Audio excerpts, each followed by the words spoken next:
છીન ટપાક ડમડમ. એક નાનકડા વિરામ બાદ આપ સૌનું હાર્દિક સ્વાગત છે એક નવા વ્લોગમાં.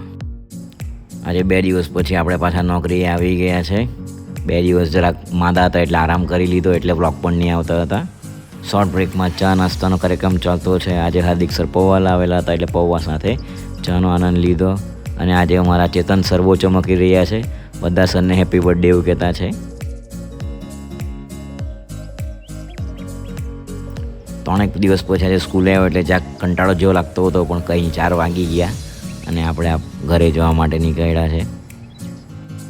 અમારા માઇકલ સુમેકર ધેનભાઈ અમે તેમ ટર્ન મારી મૂકું એમ કહે રસ્તે બેસી રહ્યા હતા અને આપણા ઘાયલા સિકની એન્ટ્રી પડી છે ભાઈ.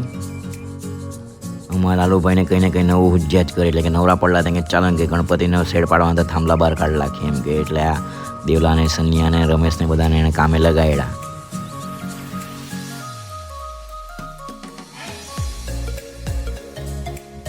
અને જમી પરવારી નવરા પડ્યા એટલે લાલુ, દેવ અને તમા ભાભી એમ કરીને ઓટલા પર બેહલાવતા. એવામાં જ આપણા ભીખાભાઈ એન્ટ્રી મારી. ભાઈ એમ કહે કે સોમલાને ફોન કર, ઠંડુ પીવાના એમ કે. સોમલા ઠંડુ પાઈ દેજે ભાઈ. તો આપણા સનાભાઈ ઢોલકું લઈને આવ્યા એમ કે રિપેરિંગ કરાવવા જવાના છે. એટલે આ દેવભાઈ ચેક કરવા બેઠા કે મસાલો ચોપડી લાવીએ એમ કે. ડીમાર્ટમાં ગયેલા તો ડાયટ કોકનું ખોખું ચૂસકી લાવતા. તમારા ભાભી આ બાજુ સિરીઝ જોયા કરતી છે. મેં કહ્યું પિયા નહીં કે એમ કહી. પછી આપણે બીજલ વનને ઠંડુ આપવા ગયા. તો જો ભાઈ માસ્તરની જિંદગી કોને કહે, એવો પેપર તપાવવા લાગેલી છે. કાં નોકરી કરે ખબર જો ભાઈ હેમાલી સ્કૂલમાં કે હજુ તો બંડલ છે, જો કાઢીને બતાવે આટલા બંડલ તપાવવાના છે એમ કહે.